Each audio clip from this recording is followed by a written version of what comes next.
On June 2, 1963, a quintet of aspiring scientists, all close companions from Portland, Oregon, embarked on what they envisioned as a grand adventure. The group comprised Edward Elrod, aged 26, Harold Whitlock, aged 27, Roger Cadell, aged 25, Bonnie Katz, aged 26, and Sylvia Hart, aged 27. Their ambitious plan involved a journey from Pilot Station, Alaska, intending to navigate the entire length of the Yukon River all the way to the expansive Bering Sea. This expedition was scheduled to last approximately 2 weeks, give or take, once they had reached their starting point. However, 3 weeks passed without any sign of their arrival at the designated final destination, prompting the initiation of a comprehensive search operation. The search party ultimately located their campsite situated near the mouth of a Proa Pass. A meticulous examination of the surrounding vicinity yielded findings that not only bewildered the rescue personnel, but also continued to haunt them for a span of many years. Among the discovered items were a photographic camera and a meticulously detailed notebook. This particular notebook meticulously chronicled their arduous journey and the perplexing events that transpired. It was identified as belonging to Roger, who was widely believed to have been the last remaining survivor among the group. The following are selected excerpts extracted from his personal journal. Peculiarly, no specific dates had been inscribed upon the pages, leading investigators to categorize them simply by days.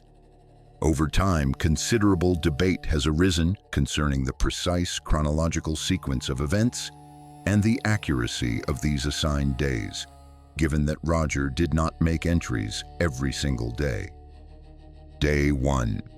Roger's initial entry describes them awaiting their flight to Panama at the airport. He notes that none of them had previously experienced air travel, leading to a palpable mixture of nerves and exhilaration. Despite not being inherently inclined towards writing, Roger, as the appointed leader of the expedition, had resolved to meticulously document their entire journey on paper. He also secured his parents' camera to visually record this untamed adventure they were on the cusp of undertaking. The trip itself had been in the meticulous planning stages for a considerable duration, reflecting their enduring friendship and shared enthusiasm for thrilling exploits. Having successfully undertaken numerous backcountry excursions within the rugged mountains of Oregon, they perpetually yearned for their subsequent escapade. Roger acknowledges that reaching Pilot Station, where they would acquire the boat destined for their voyage down the Yukon to the Bering Sea, would demand a significant amount of travel time. He could acutely perceive the vibrant excitement reverberating through the group's conversations, yet an underlying current of apprehension was also discernible, as none of them had ever before ventured beyond Oregon, let alone into a wilderness as formidable as Alaska. For their protection, Edward and Roger had each brought along their respective fathers' pistols, hoping devoutly that they would never be compelled to use them, especially against potential encounters with bears or wolves. Day 2. The group found themselves in Anchorage, with their onward journey to Pilot Station anticipated to commence the following day. Roger expressed uncertainty regarding their exact arrival date, as they had been informed it was contingent upon prevailing weather conditions.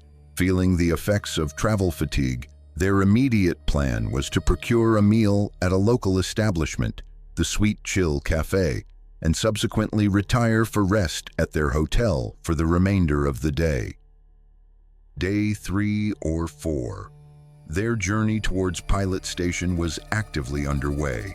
Roger indicated that he might cease writing until their arrival, as the preceding days of travel had proven to be quite arduous and unpleasant. He contemplated merely capturing photographs if he felt sufficiently inclined. Day 5.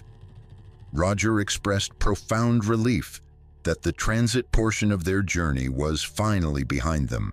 Their adventure up the Yukon was set to commence the following day. The Alaskan wilderness, he mused, surpassed anything he could have possibly imagined. The pervasive, almost unbearable silence that descended at night was not only profoundly frightening but also paradoxically magnificent.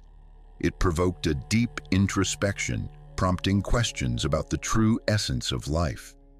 Roger reflected on how humanity often becomes accustomed to the relentless hustle and bustle of daily existence, inadvertently forgetting their fundamental origins in the wild. He concluded that it was precisely why the call of the wild remained an unending allure for some, an intrinsic force from which they could never truly escape. Day 6. They had been navigating along the river for the predominant part of the day. Sylvia and Bonnie appeared to be grappling with the immense distance separating them from any semblance of civilization, admitting candidly that it instilled a terrible fear within them. Harold, Edward, and Roger had diligently reassured them of their safety under their care. Furthermore, Roger emphasized the practical reality that the only viable path lay forward, leaving them no alternative but to persist. Their daily strategy involved floating until late afternoon or early evening, then establishing camp in the most suitable location they could ascertain. That evening, gathered around the campfire, engaging in conversations about their lives' future aspirations and deepest desires, proved to be an exceptionally profound experience. Despite having known each other for several years, Roger felt he had now forged a much more profound connection with his companions. Day 7. During the preceding night, Roger was abruptly awakened by Bonnie's hushed whispers to someone just beyond the confines of his tent. He momentarily sat upright, almost vocalizing to her, until a chilling realization dawned upon him. He did not recognize the voice of the person with whom she was conversing. It was distinctly a man's voice. A wave of profound fear washed over him, leaving him uncertain of how to react. He found himself unable to discern the specifics of what the other person was articulating, but it was unequivocally not Sylvia, and Edward and Harold were securely inside their shared tent, adjacent to him. Roger remained awake for the remainder of the night, too consumed by fear to return to slumber. He wrestled internally throughout the night, deliberating whether or not to apprise the others. Given their remote location in the middle of nowhere, his foremost concern was to avoid instigating needless worry or fostering mutual distrust among them. Consequently, he resolved to keep the unsettling incident to himself for the time being. The following morning, he casually inquired of Bonnie and Sylvia how they had slept.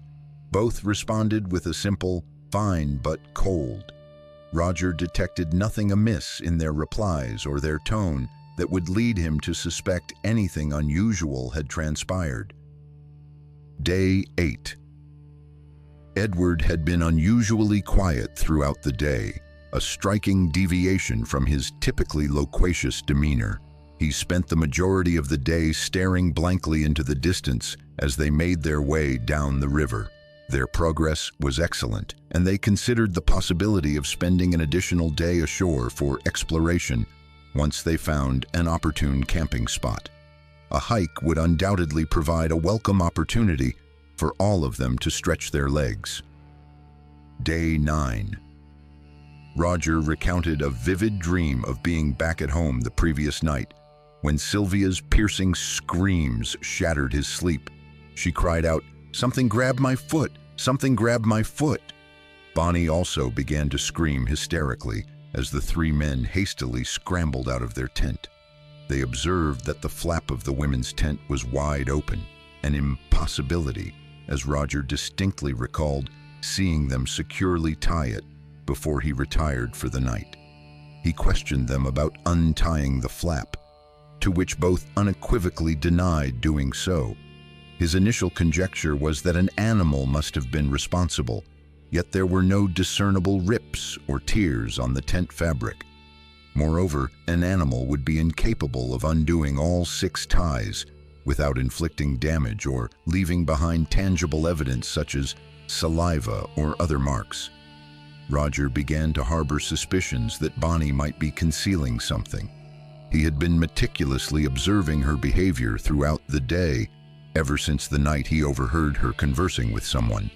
But she had exhibited entirely normal conduct. Having known her for years, he felt he would undoubtedly detect if anything was amiss with her. He now slept with his father's firearm positioned beside him, fervently praying he would never have to discharge it. Day 10. As they were dismantling their camp that morning, Roger noticed distinct scratch marks on the back of Sylvia's neck when her hair shifted as she bent down to retrieve her sleeping bag. From his observation, they appeared to be fresh, somewhat deep, and evidently painful. He found it incredulous that she had not yet mentioned them. He was on the verge of inquiring about them when Bonnie unexpectedly tapped him on the shoulder from behind, causing him to involuntarily jump.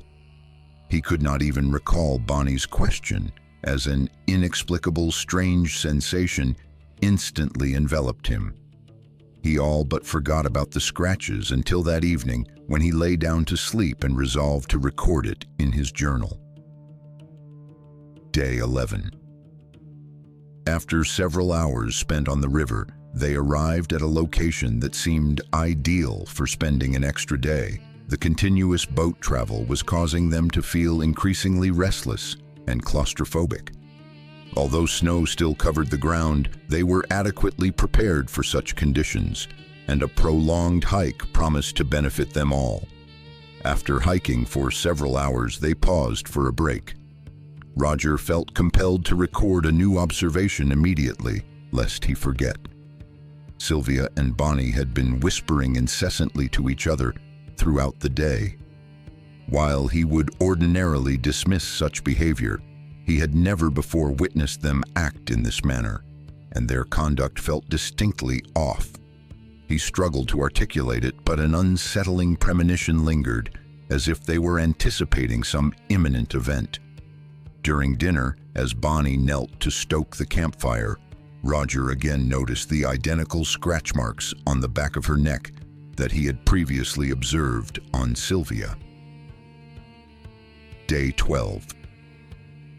A truly dreadful incident occurred last night. Upon emerging from their tent after waking, they discovered that Bonnie's and Sylvia's tent had been slit open, and the two women were gone. The cut appeared to have originated from the inside, suggesting an attempt to exit. Furthermore, it seemed they had departed barefoot, as their tracks were visible in the snow, heading away from the camp, one following directly behind the other. It also seemed plausible that they were without their clothes, as their garments were still inside their tent. Bonnie's pillow was saturated with blood, yet there was not a single speck of blood to be found in the snow itself. Harold seemed on the verge of a complete mental breakdown, with Edward making every effort to soothe him. They resolved to follow the tracks, and Roger instructed Edward to bring his pistol, as he would also do. Roger confessed to having no comprehension of what they were about to encounter or what precisely was transpiring. After tracking their prints for approximately 400 to 500 yards, they made a horrific and utterly unimaginable discovery. They found Bonnie's body at the bottom of a ravine, lying face down in a stream. As they had suspected, she was completely unclothed. Perplexingly, there were no visible signs of injury on her body, leaving them baffled as to the cause of her demise. Harold initially speculated hypothermia, but when he opened her mouth, they were profoundly shocked to discover that her tongue had been excised. This gruesome detail offered an explanation for the blood-soaked pillow found in her tent. Even more bizarrely, Sylvia's tracks abruptly ceased at the stream, yet she was nowhere to be seen, and no other tracks were present in the surrounding snow. It was as though she had simply vanished from that precise location. Instead of continuing their search for Sylvia, they collectively decided it would be best to transport Bonnie's body back to camp and then attempt to remove her from the wilderness.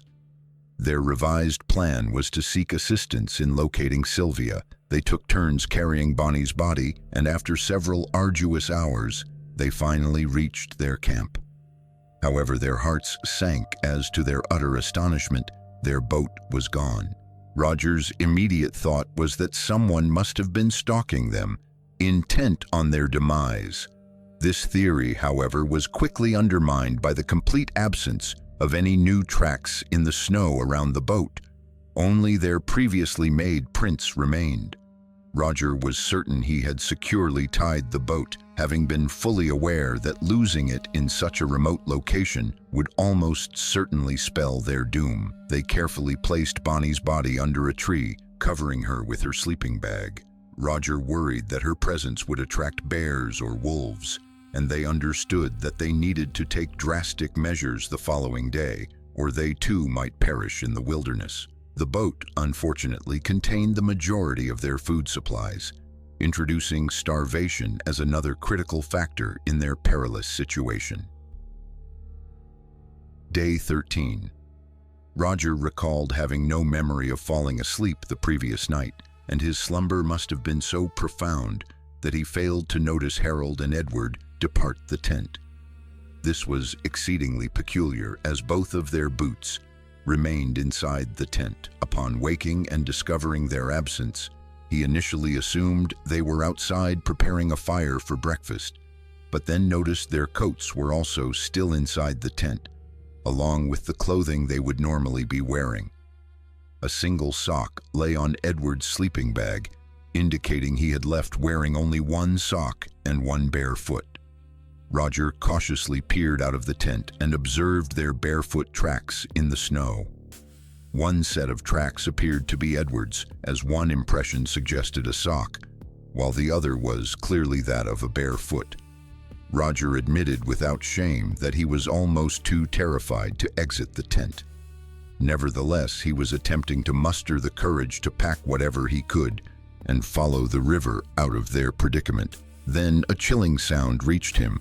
"Oh my lord, I think I just heard a man cry out for help in the distance." Recognizing he could not remain inactive while his friends potentially lay injured somewhere, he resolved to search in the direction from which he heard the cry. Roger left his notebook inside the tent with the intention of continuing his narrative upon his return. Conclusion of Roger's notes and search party findings. This entry marked the conclusion of Roger's written accounts. Several weeks subsequent to these events, a search party indeed came upon their abandoned camp at the mouth of a Proa Pass. What they discovered there has continued to baffle investigators for many years. They found both tents, with the women's tent slit open from the inside, precisely as Roger's notes had detailed. Inside the men's tent were Roger's notebook, along with the other items he had described, including both pistols.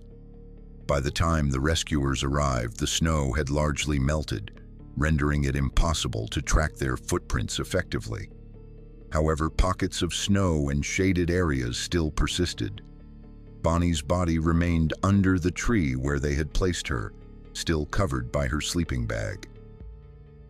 4 days later, Sylvia's body was located, buried in the snow within a shaded section of a ravine, most likely the same ravine where Bonnie's body had been discovered.